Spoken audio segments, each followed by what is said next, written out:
मेरे बच्चों, एक बार अपने YouTube चैनल मैथ मस्ती पे फिर से स्वागत करता हूं मैं। तो अध्याय 12 कक्षा 10 वृत्तों से संबंधित क्षेत्रफल, जैसा कि इस चैप्टर का बेसिक इस तरह आप लोगों ने पिछली क्लास में सीखा, आज सीखेंगे एक्सरसाइज से संबंधित सवाल। ठीक है, तो पहला क्वेश्चन जो लिखा है, तो बच्चों आज पहला क्वेश्चन हम लोग देखेंगे। ठीक है, जो कि पहला क्वेश्चन आपका लिखा है, ये लिखा है दो वृत्तों की त्रिज्याएं क्रमशः 8 सेंटीमीटर 6 सेंटीमीटर। तो लिखेंगे पहले वृत्त की त्रिज्या, पहला सवाल है। तो हमने भाई ये लिख लिया, पहले वृत्त की त्रिज्या 8 सेंटीमीटर, दूसरे वृत्त की 6 सेंटीमीटर। उस वृत्त की त्रिज्या ज्ञात करो, यानी तीसरे वृत्त की त्रिज्या। दो तो पता है, तीसरा वृत्त, 3 वृत्त बनना है। यानी एक वृत्त आपका ये बन रहा है, एक वृत्त आपका ये बन रहा और एक वृत्त आपका ये बन रहा। इसकी त्रिज्या 8 सेंटीमीटर, इसकी 6 सेंटीमीटर। ठीक है, और इसकी कितनी मान ले, आर। तो यहां लिख लेना भैया, माना तीसरे वृत्त की त्रिज्या आर है। माना तीसरे वृत्त की त्रिज्या कितनी मान ले, आर सेंटीमीटर। कितनी मान ले भैया, आर सेंटीमीटर मान लिया हम लोगों ने। अब देखो क्या कह रहा है कि जिसका क्षेत्रफल, यानी इसका क्षेत्रफल इन दोनों वृत्तों के क्षेत्रफलों के योग के बराबर, यानी पाई r1 square plus pi r2 square बराबर पाई r स्क्वायर। ये है आपकी कंडीशन। तो निकालो पहले वृत्त का क्षेत्रफल। पहले वृत्त का क्षेत्रफल क्या होता है, पाई r स्क्वायर। तो r1 स्क्वायर हो जाएगा, तो पाई ये कितना हो जाएगा, 8 का स्क्वायर। 8 का स्क्वायर कितना, 64। तो पाई 64 लिखेंगे, सेंटीमीटर स्क्वायर। क्या लिखेंगे, सेंटीमीटर स्क्वायर। दूसरे वृत्त का क्षेत्रफल निकालो भैया। तो दूसरे वृत्त का क्षेत्रफल क्या हो जाएगा, पाई r2 स्क्वायर। तो पाई r2 मान कितना रहेगा, 6। कितना होगा, 36 पाई लिख लेते हैं इसको, सेंटीमीटर स्क्वायर। ठीक, तीसरे वृत्त का क्षेत्रफल निकालो।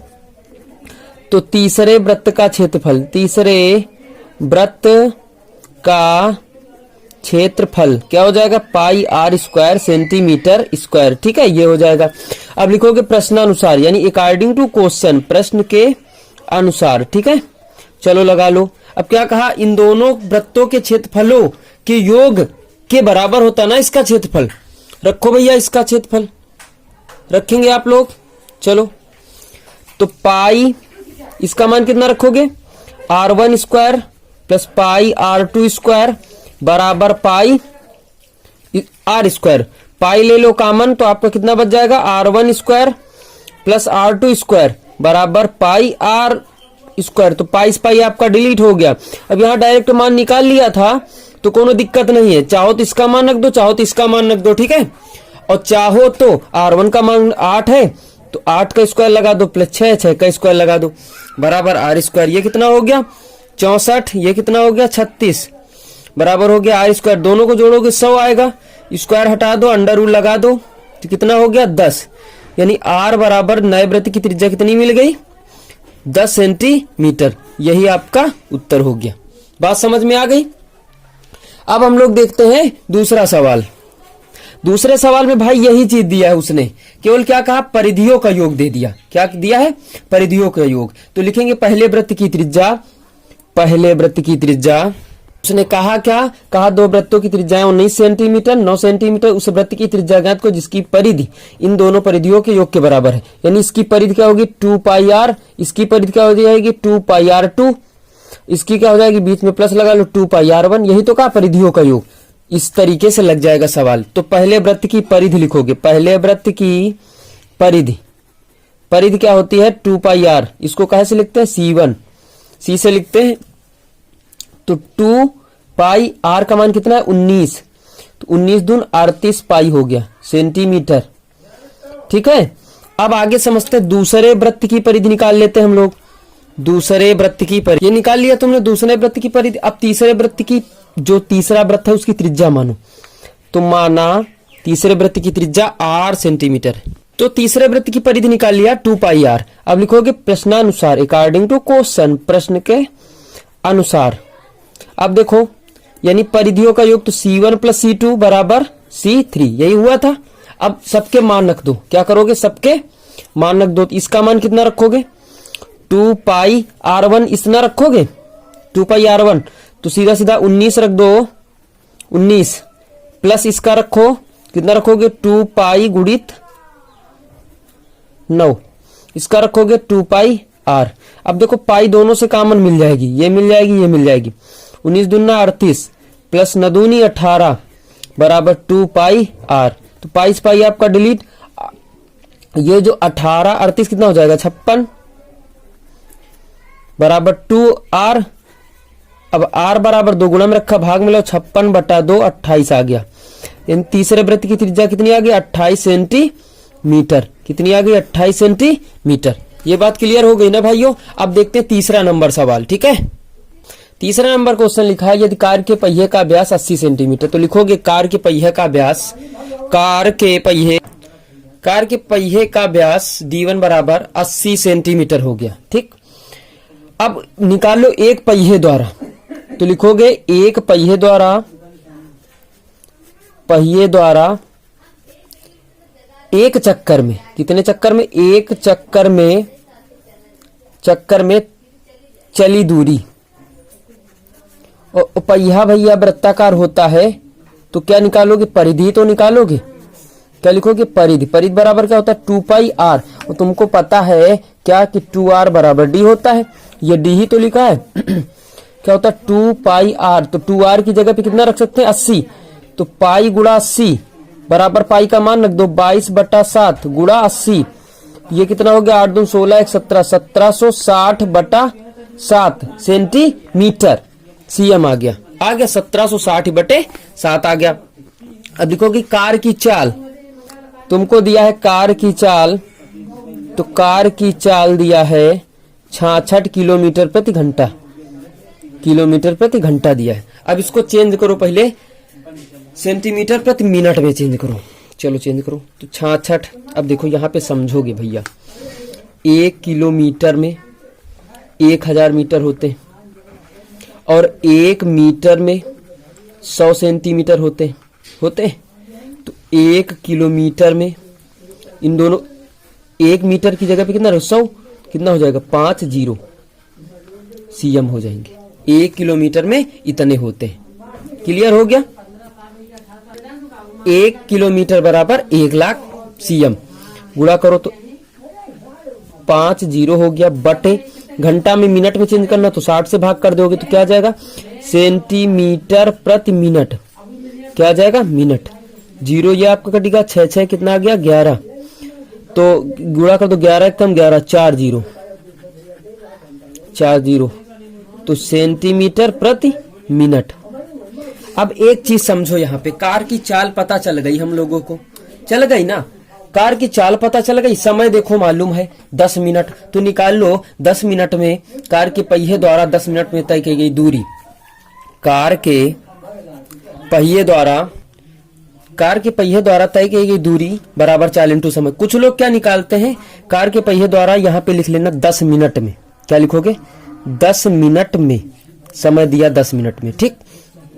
कार के पहिए द्वारा यहाँ लिखना 10 मिनट में तय की गई दूरी, ठीक है। कुछ लोग पहले 1 मिनट में निकालते फिर 10 मिनट में करते।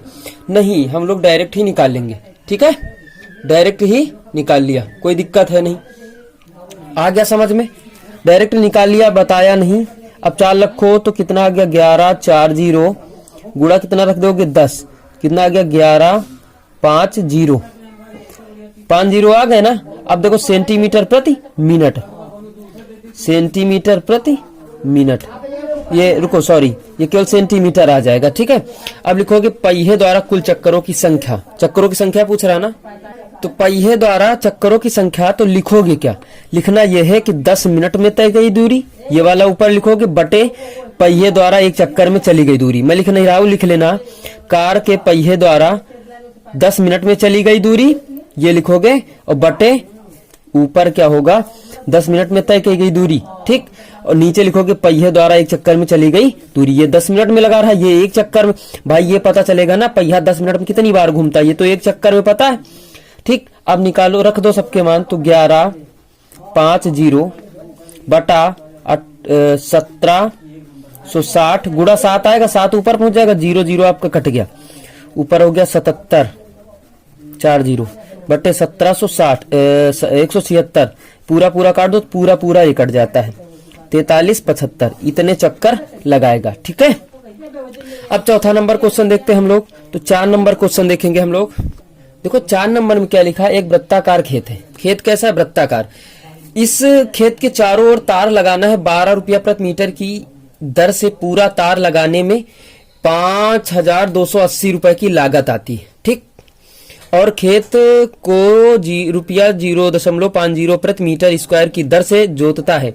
बताइए कि खेत को जोतने में कुल कितनी लागत आएगी। चलो निकालेंगे। भाई एक बात सुनो मेरी, जो आपकी किताब है मनोहर है, यानी मनोहर हर्षरूप शर्मा की, उसमें जब एक्सरसाइज के पहले जाओगे तो उसमें हल दिया है, तीसरा चौथा सवाल दिया है, उसमें यही क्वेश्चन लगा है।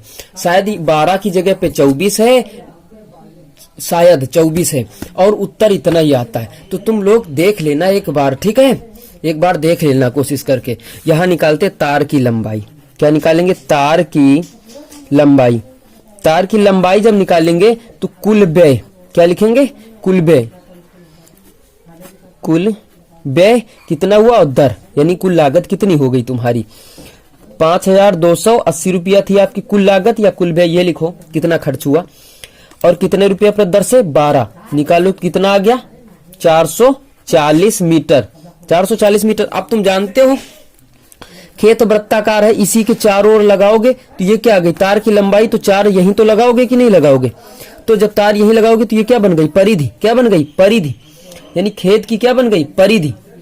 तो लिखोगे खेत की परिधि बराबर, खेत की परिधि बराबर, यहां लिख लोगे वृत्ताकार खेत। क्या लिखोगे, वृत्ताकार खेत। क्या है, कौन सा है, वृत्ताकार खेत। कितना निकला, 440। परिधि किसके होता है, 2 पाई आर, 2 से काट दो, हो गया 2 2 0।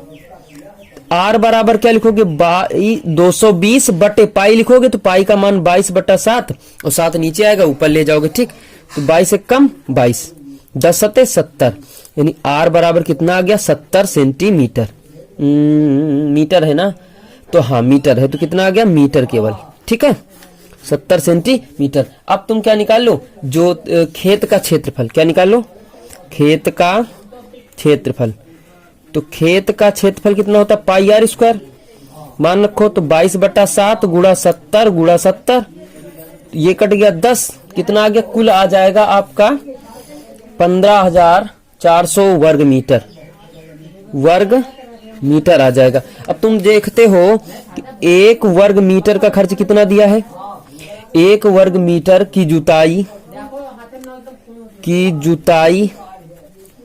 का खर्च कितना दिया है भैया, दिया है रुपया 0.50 दिया है। ठीक, तो इतने का वर्ग मीटर कितना हो जाएगा, पैसों से गुणा कर देते हैं भैया। वर्ग मीटर की जुताई का खर्च, अब उतने से गुणा कर दो, तो 15,400 गुणा 0.50, तो ये हटा दो, 100 आ जाएगा, ये कट गया, ये कट गया, ये कट गया। अब गुणा कर लो, कितना आ जाएगा, पूरा आ जाएगा आपका 7700, यानी इतने रुपया लगेंगे खेत की जुताई पर। ठीक है, इतने रुपया आपको कहाँ में लगेंगे, खेत की जुताई पे। तो आज बस 4 नंबर तक क्वेश्चन रखते हैं बच्चों, कल की क्लास में फिर से आप सभी का स्वागत करेंगे। तो दैट्स ऑल।